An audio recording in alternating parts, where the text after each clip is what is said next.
এটা দেখতেছে? হ্যাঁ দেখতেছি। এটার দাম কত নিছে? 10 টাকা। 20 টাকার মতো নিচে 20 টাকা। 10-20 টাকা বাক্স দিয়ে একটা করলি কিসের বাক্স দিয়ে বললাম? 3000 টাকা নিছে। এটার দাম 3000 টাকা। তাই উমিদ আজকে মরিস না আগে আয় এলা খালি কারা খায় জানো? যারা বিজনেস করে তাকে 10 বিঘা 15 বিঘা মাটি আছে তারা খায়। তোরা পেড়ো কে? এলে যে মাটি দিতেছে সব আঙ্গরে ইলামাটি তো করে। হ্যাঁ খামুছে না তোরা খাওয়াবি না এটা মার খাবো কিন্তু তোরা খাওয়াবো আর এটা যদি একবার খাস মোষের নাকলা শক্তি আসবো একদম ভাইয়ের মধ্যে খায় আমার শরীর। একটা মানমু আর এটার নাম কি জানোস? কি?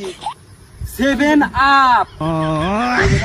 হ্যাঁ আর এটা খাই খাবার জানোস?